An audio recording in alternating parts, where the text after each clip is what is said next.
मैंने तुम लोगों को बताया था मेरा कैपिटल बेस जो था वो 250 रुपए का था, तो उसी से सब कुछ शुरू किए थे 250 रुपए से। अब तुम लोग दूसरे में सोचते हो, तुम लोग सोचते हो कि काम तो बाद में करेंगे, पहले गाड़ी लेंगे एक तो बढ़िया सा। और इस मेंटालिटी वाले लोग जीवन में कुछ खास कर नहीं पाते हैं। बोलेगा कि हम पॉश गाड़ी लेंगे और लैम्बोर्गिनी लेंगे और कौन सा आजकल आता है। एमडी थे प्रणय शर्मा दिल्ली में। प्रणय शर्मा से जब मेरी मीटिंग हो रही थी, उन्होंने हमको एक बात बोली जो मुझे वो बात याद हो गई। उन्होंने बोला कि मेरा बिहार के बारे में जो परसेप्शन है, उनको किसी ने एक कहानी बताई थी बिहार के बारे में, और उन्होंने बोला कि क्या ये बात सच है। उनकी कहानी ये थी कि एक बिहार का व्यक्ति है, इन्हें संस्थान भी बिहार में सबसे तेज रफ्तार से बढ़ने वाला संस्थान है। हमारी रफ्तार कम नहीं है, लेकिन शुरुआत हमारी बहुत छोटी होती, सबकी छोटी होती है। सारी स्टोरी लैंड लेबर कैपिटल की नहीं है, सारी स्टोरी किस चीज की है? सब साहस की स्टोरी है, सब एंटरप्रेन्योरशिप की स्टोरी है। कहीं ना कहीं तुमको अपने लिए गैप खोजना होगा। मैं कहता हूँ गैप खोजो, फाइंड द गैप। क्या ऐसा तुम नया कर रहे हो जो पहले वाले लोग नहीं कर रहे, जिसकी जरूरत है, और उसके बाद अपने आइडिया को वर्कआउट करो। अभी से आइडिया सोचो। हो सकता है तुम्हारे आइडिया को सोच से जमीन पे उतरते उतरते लंबा समय लग जाए, 4 साल 5 साल 10 साल, क्या दिक्कत है? अपना एंटरप्राइज करने के लिए तो मल्टीपल स्किल सेट चाहिए होगा शुरू में। अगर छोटा एंटरप्राइज है तो छोटा एंटरप्राइज जो है हर तरह का टैलेंट अक्वायर कर ले मार्केट से नहीं हो पाता है। कि जितना सिमेज में मतलब हम लोग का स्टेज है, उससे छोटा तो ऑफिस में शुरू किया था। और इनफैक्ट जो जिस दुकान से शुरू किए थे वो दुकान तो बहुत ही छोटी दुकान थी और बहुत छोटी शुरुआत हुई थी। और मैंने तुम लोगों को बताया था मेरा कैपिटल बेस जो था वो 250 रुपए का था, तो उसी से सब कुछ शुरू किए थे 250 रुपए से। तो तुम लोग को अभी इतना यूनिट वगैरह दिखाए हैं, बड़ा बड़ा यूनिट देखे हो तुम लोग, लेकिन तुमको ये सोचना होगा कि शुरुआत हमेशा छोटी होती है और छोटी शुरुआत ही धीरे धीरे बड़ी होती है।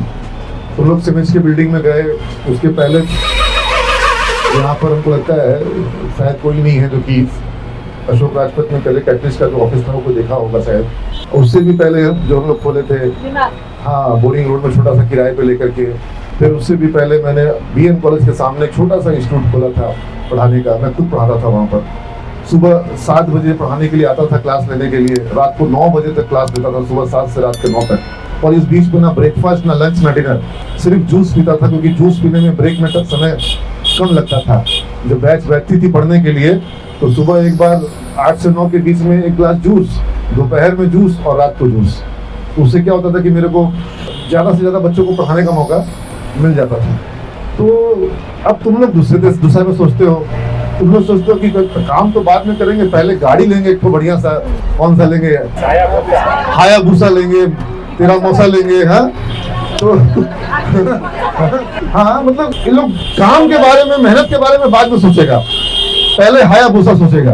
तो ऐसा तो तुम्हारा मौसा कभी कुछ होगा ही नहीं, रह जाओगे।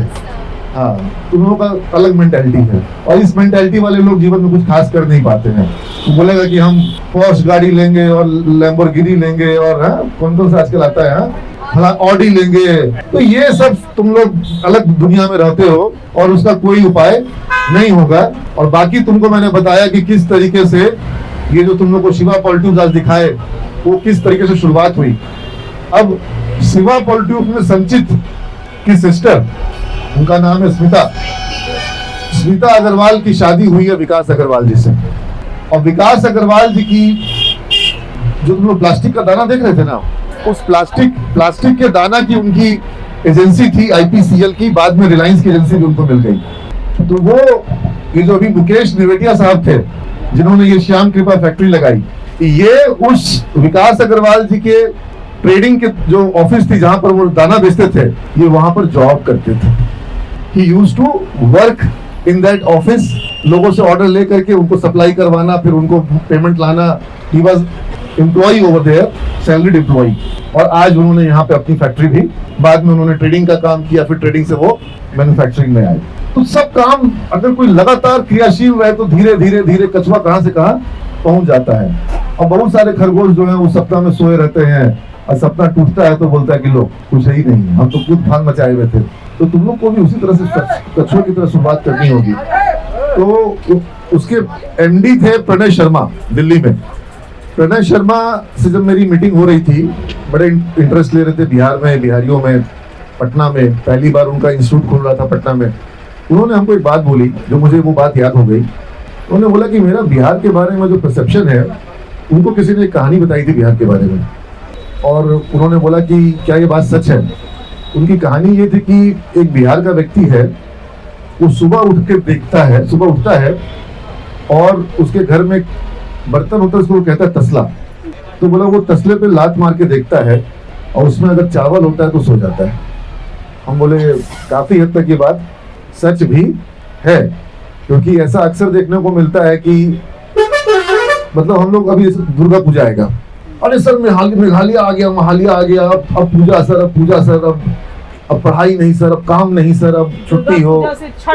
हाँ, दुर्गा पूजा के बाद दिवाली तक, अब दिवाली से छठ तक। तो यही गुजरात में जाओ, वहां मैं नवरात्रा पर गुजरात में कई बार रहा, बहुत बड़ा फेस्टिवल नवरात्रा का वहां पर होता है, लेकिन उस पूरे फेस्टिवल के दौरान एक दुकान वहां पे बंद नहीं होती, कोई फैक्ट्री। IIM अहमदाबाद में मतलब एकम दूज और तीज छोड़ दो, अष्टमी नवमी दसवीं किसी भी दिन क्लास वहां पर, और हर दिन वहां पर रात में नवरात्रा वो डांडिया होता है रात में, क्लासेस भी होती है, क्लासेस पूरी होती है IIM में, पूरी क्लासेस होती है, असेसमेंट है, एग्जाम है, जो भी सब चल रहा है नॉर्मल, और रात में बच्चे डांडिया भी कर रहे हैं। यही बच्चे हैं, लेकिन माहौल अलग है, एटमॉस्फेयर अलग है, कॉन्सेप्ट अलग है, काम करने का जज्बा अलग है। अब देखो स्टेट कहाँ से कहाँ निकल जाता है, वो बच्चे कहाँ से कहाँ पहुंच जाते हैं। और जो बच्चे ख्याली दुनिया में रहेंगे, रियल मेहनत करने से बचेंगे, वो कमजोर बन जाएंगे, वो ताश के पत्ते की तरह उनका मकान कभी भी कहीं भी गिर जाएगा, उसमें मजबूती नहीं आएगी। तो इसलिए छोटा शुरुआत होता है, धीरे धीरे बढ़ता है और उसको बढ़ाते जाना होता है। धीरू भाई अंबानी ने भी कोई एक बार में इतना बड़ा जामनगर में रिफाइनरी नहीं लगा दिया था, बहुत छोटी शुरुआत करी थी। हाँ, आप तेज चल सकते हैं, आपको अगर तेज चलना आता है तो आप तेज चल सकते हैं, लेकिन शुरुआत छोटी होती है। इसलिए तुम लोग कभी भी दिमाग में ये मत लाना कि इतना बड़ा बड़ा फैक्ट्री देख रहे हैं तो फिर ये तो शुरू से ही बड़ा रहा होगा। शुरू से बड़ा नहीं था कोई भी, सब बहुत छोटा शुरुआत किया था और बहुत छोटे से सब बड़ा धीरे धीरे हुआ, समय लगा। हाँ, कोई का रफ्तार कभी कभी तेज हो जाता है, तुम लोग भी सोच सकते हो तेज रफ्तार। आज सीमेंट संस्थान भी बिहार में सबसे तेज रफ्तार से बढ़ने वाला संस्थान है। हमारी रफ्तार कम नहीं है, लेकिन शुरुआत हमारी बहुत छोटी हुई थी। सबकी छोटी होती है और छोटी शुरुआत बहुत सुंदर होती है। छोटा का स्पीड भी हाई होता है और गिरने का डर भी कम होता है और गिरने में चोट भी कम लगता है। बड़ा हाथी जब गिरता है ना तो उसको बहुत तकलीफ होता है। तो अब धीरे धीरे और फिर धीरे धीरे उसकी रफ्तार भी क्या हो जाती है, घट जाती है। सर अगर छोटी सी पहले तो हमें एक सोर्स चाहिए होगा ना, आइडिया प्रॉपर ही नहीं मिलता। अब उसके लिए भगवान ने तुमको ऊपर के माले में कुछ दिया है, तत्व। अगर वो तत्व है तो तुम्हारा काम होगा, 20 तत्व होगा तो वृक्ष होगा। अब 20 तत्व नहीं है, माला खाली है तो फिर कोई उपाय नहीं है। फैक्टर ऑफ प्रोडक्शन क्या होता है? और लैंड, लेबर, कैपिटल और एंटरप्रेन्योरशिप। इसमें से आजकल लैंड कम मिलेगा, ज्यादा मिलेगा, जहां चाहोगे वहां मिलेगा। न्यूयॉर्क के टाइम स्क्वायर में चाहोगे तो वहां भी मिलेगा, नहीं मिलेगा। नॉरिमन पॉइंट में चाहोगे अब तो चांद में भी मिलेगा, ठीक है। तो लैंड तुमको है मुश्किल, आसान नहीं है, लेकिन मिलता। लेबर, ठीक है, तुमको जो लेबर चाहिए हर तरह का लेबर मिलता है। कैपिटल, आज लोग क्या क्या बिजनेस नहीं कर रहे हैं। और ये तीनों चीज कहां से आता है? तीनों चीज आता है एंटरप्रेन्योरशिप से, एंटरप्राइज से, रिस्क टेकिंग कैपेबिलिटीज। एंटरप्राइज का मतलब होता है हिंदी में, एंटरप्राइज का मतलब क्या होता है? साहस। एंटरप्राइज का हिंदी होता है साहस। साहस नहीं है तो जमीन बर्बाद है, रुपया खत्म हो जाएगा और लेबर कहीं और चला जाएगा, ठीक है। साहस सबसे बढ़ करके, साहस है तो सब मिलेगा। और जितना भी तुम लोग को स्टोरी दिखाएं अभी आज हम, सारी स्टोरी लैंड, लेबर, कैपिटल की नहीं है। सारी स्टोरी किस चीज की है? सब साहस की स्टोरी है, सब एंटरप्रेन्योरशिप की स्टोरी है। इस सब में कहीं लैंड नहीं था, कहीं कैपिटल नहीं था, और लेबर उन्होंने अपना डाला। पहले आपको अपना लेबर डालना होगा, भाड़े का लेबर आपको बाद में मिलेगा। लक बाई चांस के चक्कर में मत पड़ना। कोई भी स्टोरी जो तुमको हम दिखाए या अभी जो जहां भी जा भी रहे हैं, वो भी क्विक मनी और लक बाई चांस कहीं पर भी नहीं है। सबके पीछे कंसिस्टेंट एफर्ट और मतलब प्लानिंग और उसके बाद कंसिस्टेंसी और थोड़ा आगे बढ़ करके हिम्मत करना। कई बार लोग सोचते बहुत है लेकिन करते कुछ भी तो सोच को अगर एक्शन में, if your ideas and if your plans are not, और ये बच्ची तो बार बार बोल रही है आइडिया कहाँ से आएगा, किसी किसी को ज्यादा आइडिया आता है, बहुत आइडिया आता है।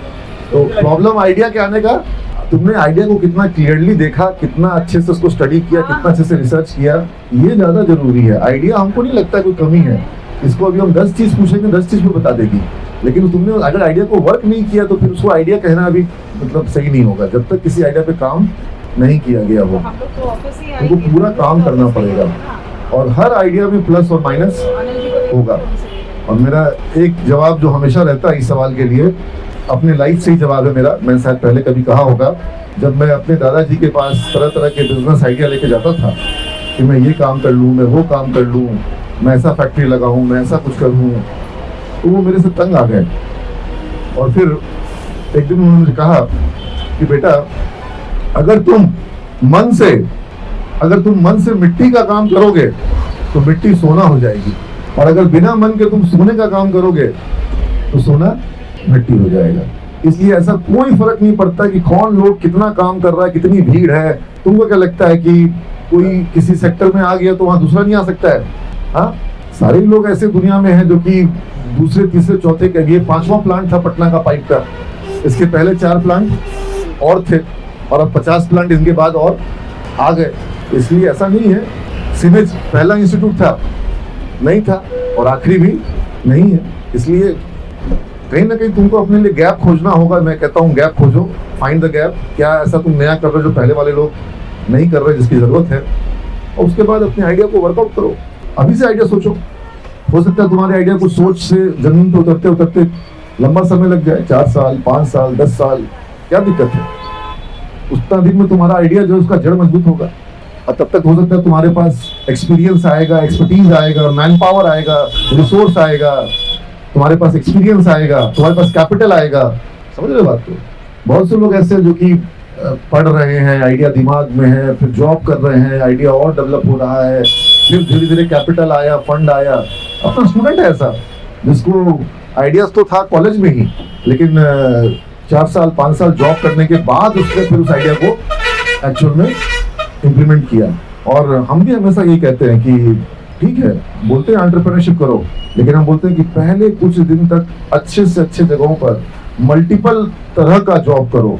सेल्स का भी करो, मार्केटिंग का भी करो, एडवर्टाइजिंग का भी करो, अकाउंट्स फिनांस भी समझो, ऑपरेशन प्रोडक्शन भी समझो, लॉजिस्टिक्स भी समझो, और ह्यूमन रिसोर्स भी देखो। जितना तरह का चीज देखोगे उसके बाद तुम्हारे लिए अपना एंटरप्राइज करना या किसी कंपनी में भी टॉप लेवल पे काम करना पॉसिबल होगा।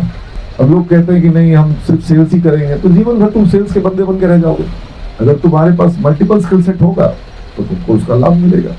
अपना एंटरप्राइज करने के लिए तो मल्टीपल स्किल सेट चाहिए होगा शुरू में। अगर छोटा एंटरप्राइज है तो छोटा एंटरप्राइज जो है हर तरह का टैलेंट अक्वायर कर ले मार्केट से नहीं हो पाता है। उसको शुरू में ही एक HR मैनेजर मिल जाए, शुरू में ही उसको प्रोडक्शन ऑपरेशन हर चीज के अलग अलग मैनेजर मिल जाए, क्या मिलता है? क्या एक तो मिलेगा नहीं, दूसरा वो अफोर्ड नहीं कर सकता है। तो उसके पास खुद को उसको अपना टैलेंट डेवलप करना होगा।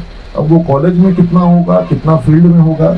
बहुत सारा टैलेंट ऐसा, तुम लोग प्रोडक्शन ऑपरेशन पढ़े हो, पढ़ोगे भी आगे, असेंबली लाइन पढ़ोगे, बहुत तरह का तुम लोग सब चीज पढ़ोगे, लेकिन तुम लोग किताब से पढ़ के टैलेंट अक्वायर नहीं कर पाए होगे। आज तुम लोग प्लांट में जो देखे हो तो तुमको अब समझ में आएगा कि आखिर इसका सिस्टम होता कैसे है, और जितना देखोगे और समझ में आएगा।